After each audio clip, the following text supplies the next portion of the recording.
Hola, mi nombre es Angélica Domínguez Mandujano y estoy estudiando la licenciatura en Administración de Recursos Humanos. En este tema vamos a hablar sobre lo que son los sindicatos y cómo se constituyen. Como primer pregunta vamos a ver cuál es el fundamento jurídico del sindicato y cómo lo define la Ley Federal del Trabajo. El artículo 365 de la Ley Federal del Trabajo 2019 define un sindicato como una asociación de trabajadores o patrones que fue constituida para el estudio y mejoramiento y la defensa de sus respectivos intereses. Como siguiente pregunta, vamos a ver cuáles son los requisitos legales para la constitución de un sindicato. Para la constitución es necesario que el sindicato sea conformado por 20 personas en servicio activo. Esto quiere decir que se encuentren empleados al momento de formar el sindicato. La constitución del sindicato debe constar por escrito de una acta de asamblea. La asamblea está compuesta por los empleados que están formando el sindicato. Dicha asamblea deberá dictar sus estatus. 1. Tiene que definir sus reglas internas de operación, asignar un nombre para el grupo o elegir una directiva, es decir, el órgano mediante el cual se gobernará y administrará el sindicato. En la mesa directiva solo podrán estar los colaboradores que pertenezcan a este. Una vez finalizado el proceso de constitución, será necesario registrar el sindicato ante la Secretaría del Trabajo y Previsión Social o las juntas de conciliación y arbitraje. Por ello es preciso reunir los siguientes requisitos: copia autorizada del acta de la asamblea constitutiva que se realizó, lista con el número, nombres, domicilios de los integrantes. Además, incluir el nombre de domicilio de los patrones, las empresas o los establecimientos en los que se prestan los servicios. Copia autorizada de los estatus que fueron establecidos. Como siguiente punto vamos a ver qué beneficios y obligaciones tienen los trabajadores que pertenecen a un sindicato. Poseen otros derechos como el acceso a parques recreativos, los precios preferenciales en determinados comercios y los paquetes vacacionales económicos, pero así como tienen beneficios también tienen obligaciones que deben cumplir, como asistir a asambleas y cumplir con el pago de las cuotas sindicales, que eso es muy importante. Cabe mencionar que estas obligaciones no están expresas señaladas por la ley. Es importante señalar que esto se realiza por medio de un contrato colectivo que tiene la finalidad de que los colaboradores que pertenecen al grupo tengan prestaciones laborales mejores que el resto de los sindicalizados, por ejemplo, un incremento salarial, más vacaciones, bonos de despensa, seguros de vida. Estos beneficios se consiguen mediante negociaciones entre la directiva del sindicato y del patrón. Siguiente pregunta: ¿a qué se le llama huelga y qué objetivos persiguen? Una huelga es una suspensión temporal del trabajo que es organizada por un sindicato cuando los empleados cesan sus labores para exigir sus derechos conforme a la ley. Las huelgas persiguen un objetivo general que se enfoca en garantizar condiciones de trabajo justas de acuerdo a la situación en la que se encuentra el empleado. Sus principales objetivos son celebrar un contrato colectivo de trabajo. 2. Revisar el contrato colectivo de trabajo. Exigir el cumplimiento de un contrato colectivo de trabajo. Demandar el pago de utilidades. Lograr un equilibrio entre los factores de producción.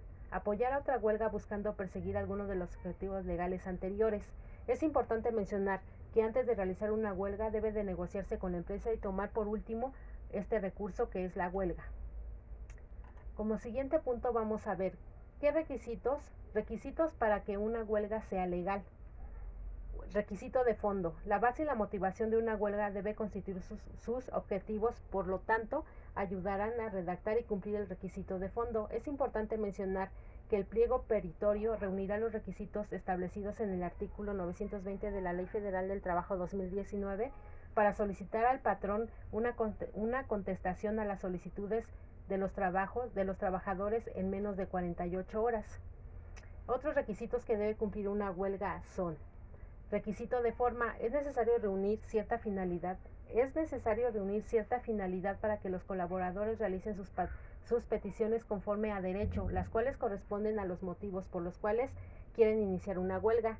Esto tiene que ser de una manera muy específica, quiere decir que sus peticiones deben de ser claras y concisas.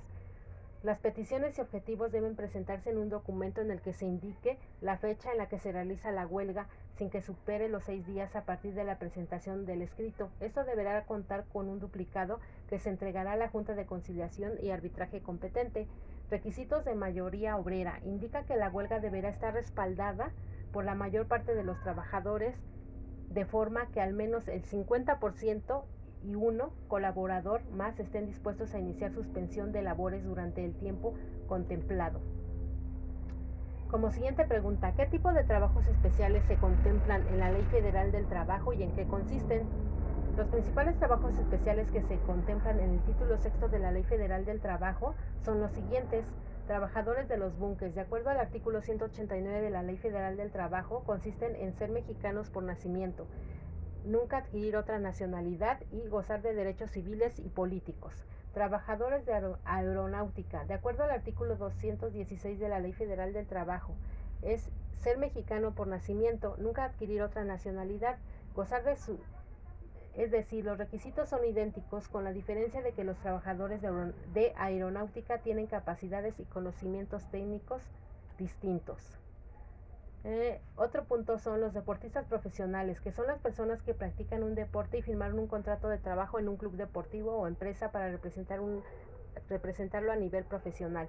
Consiste en la prestación de servicios, sin embargo, se trata de un contrato civil que exime a las empresas deportivas de cumplir con ciertas obligaciones. En esta naturaleza de trabajo determina que las condiciones de tiempo y forma de pago de salario también son especiales con apego a la ley.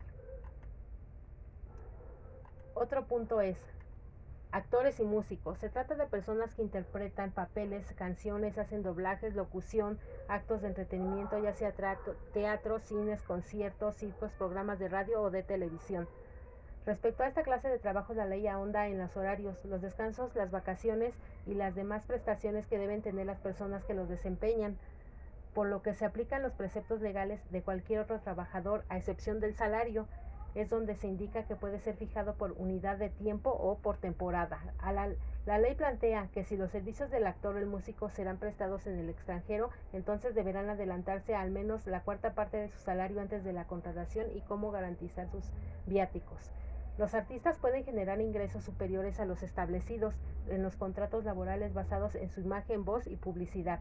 Los actores y los músicos pueden pertenecer a sindicatos formados por ellos mismos, como es el caso de la Asociación Nacional de Actores, que es la ANDA. Como siguiente punto son los trabajadores del hogar. Las personas de manera remunerada realizan actividades de cuidado, aseo, asistencia al hogar conforme al marco de una relación laboral que no aporte al empleador un beneficio económico directo. Un trabajador de hogar no hace actividad netamente productiva, pero sí útil. Para obtener la regulación legal tuvo que discutirse la necesidad de ofrecer a esta clase de empleado mayores prestaciones debido a que sus funciones no generaban un ingreso al patrón. Trabajadores que laboran para un solo patrón y viven en la misma casa donde prestan sus servicios. Trabajadores que laboran para un solo patrón pero viven fuera de la vivienda. Trabajadores que laboran en varias casas habitación y tienen varios patrones. Trabajadores de restaurantes, bares y hoteles. La ley contempla que estos empleados como personas que laboran en restaurantes, bares, hoteles en el apartado de trabajadores especiales. No tienen un salario fijo, laboran horas extras y deben pagar por los daños ocasionados en los utensilios que usan, incluso aunque sean provocados por accidentes vinculados al desempeño de sus funciones. Se procura que gocen de las condiciones mínimas de acuerdo a la Ley Federal del Trabajo, bajo la apropiada y efectiva supervisión de la Secretaría del Trabajo y Previsión Social. Estos trabajadores tienen como obligación atender con esmero y cortesía a la clientela del establecimiento. Las autoridades jurídicas han definido cuando una relación de trabajo es especial para regularla, para proteger a las categorías de trabajadores que surgen en la sociedad. Trabajadores de restaurantes, bares y hoteles. ¿Cuáles son las autoridades laborales que existen en México y de qué se encarga cada una? La primera es la Procuraduría del Trabajo. La primera es la Procuraduría Federal de la Defensa del Trabajador, que es la dependencia encargada de velar por los derechos obreros durante los procedimientos judiciales en caso de que un trabajador cuente con la representación de un abogado.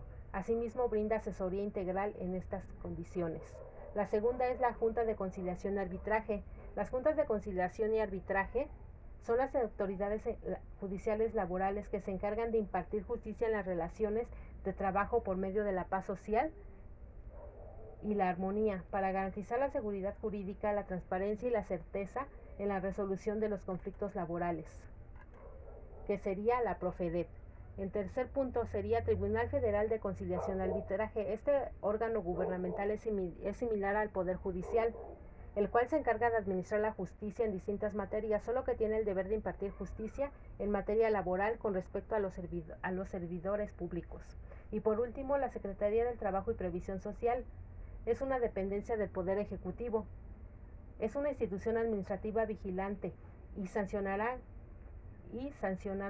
que se encarga de diversas actividades administrativas en materia laboral, las cuales son obligaciones de la Federación a fin de fomentar los empleos, garantizar condiciones de trabajo adecuadas, velar por el cumplimiento de la normatividad laboral y, en su caso, sancionar su incumplimiento de manera administrativa.